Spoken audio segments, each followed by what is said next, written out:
Tiempos de falsas enseñanzas o confusión. En realidad, no es una enseñanza del cristianismo identificar a Jesús con una cabra. Esa idea suele surgir por confusiones, interpretaciones simbólicas o representaciones artísticas fuera del contexto bíblico. En la Biblia, Jesús es presentado principalmente como el Cordero de Dios, un símbolo de inocencia y del sacrificio por los pecados, por ejemplo, en Evangelio según Juan 1:29 y Apocalipsis. El buen pastor, que cuida de sus ovejas. En cambio, las cabras tienen otro simbolismo en algunos pasajes. Por ejemplo, en Evangelio según Mateo 25, 31 a 46, Jesús compara a las personas con ovejas y cabras. Las ovejas representan a quienes hicieron la voluntad de Dios, mientras que las cabras representan a quienes no la hicieron. En ese pasaje, Jesús no se identifica con una cabra. ¿Por qué algunas personas hacen esa asociación? Algunas obras de arte o publicaciones en redes sociales mezclan símbolos religiosos con otros de origen esotérico o satírico. Algunas personas confunden al chivo expiatorio del Antiguo Testamento con Jesús. Aunque ambos tienen un simbolismo relacionado con cargar el pecado, el Nuevo Testamento identifica a Jesús como el Cordero de Dios, no como una cabra. También existen grupos o expresiones culturales que usan imágenes de cabras, como la figura de Baphomet, para provocar o criticar la religión. Esa representación no tiene fundamento en la doctrina cristiana. Desde la perspectiva del cristianismo histórico, Jesús no es personificado como una cabra, sino como el Cordero de Dios que entrega su vida para la salvación de la humanidad. Jesús es el Cordero de Dios, discerniendo el engaño en los últimos tiempos.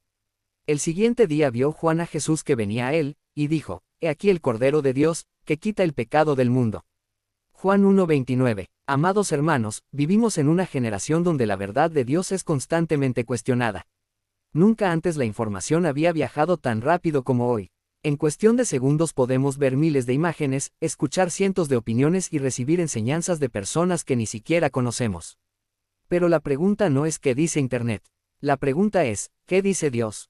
El apóstol Pablo advirtió que vendrían tiempos en los que muchos no soportarían la sana doctrina. Jesús mismo dijo que aparecerían falsos cristos y falsos profetas para engañar, si fuera posible, aún a los escogidos. Por eso, el creyente no puede vivir guiado por emociones, tendencias o imágenes llamativas. Debe vivir guiado por la palabra de Dios. En estos tiempos han surgido representaciones de Jesús que no coinciden con el testimonio bíblico. Algunas personas lo presentan con símbolos que la Escritura nunca utiliza para identificarlo. Frente a eso, nuestra respuesta no debe ser el miedo ni el enojo, sino volver a la Biblia y afirmar lo que ella enseña.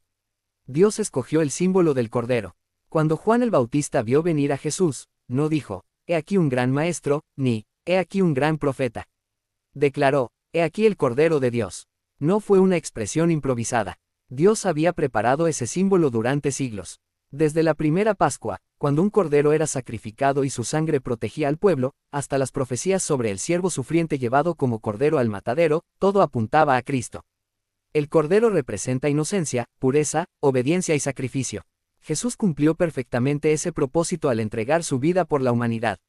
El enemigo busca distorsionar la verdad.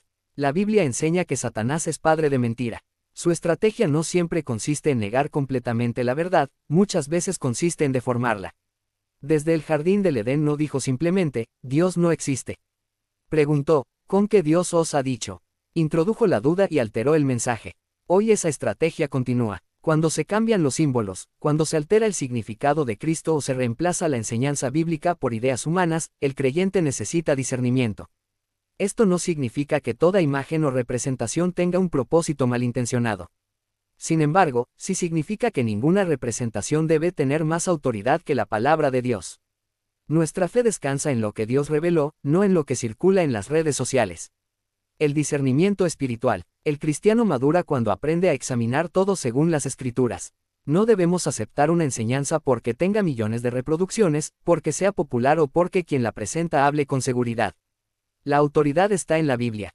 Por eso debemos preguntarnos siempre: ¿esto glorifica a Cristo? ¿Coincide con la enseñanza bíblica? ¿Conduce a las personas al arrepentimiento y a la fe? Si la respuesta es no, debemos mantenernos firmes en la verdad revelada por Dios. Nuestra respuesta debe ser el amor. Cuando encontramos personas confundidas, no debemos responder con soberbia. Muchos repiten ideas porque nunca les enseñaron la verdad. Jesús trató con paciencia a quienes buscaban sinceramente a Dios. Nuestra tarea es enseñar con amor, corregir con mansedumbre y presentar fielmente el Evangelio. No estamos llamados a ganar discusiones, sino a anunciar a Cristo.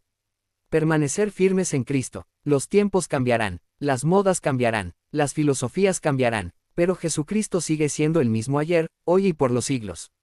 Él continúa siendo el Salvador, el buen pastor, el Rey de Reyes y el Cordero de Dios que quitó el pecado del mundo mediante su sacrificio.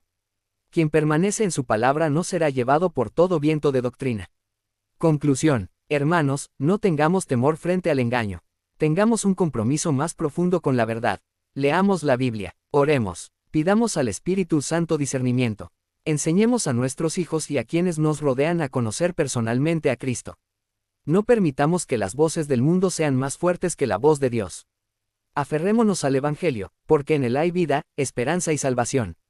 Que cuando alguien nos pregunte quién es Jesús, podamos responder con la misma convicción que tuvo Juan el Bautista. He aquí el Cordero de Dios, que quita el pecado del mundo. Amén.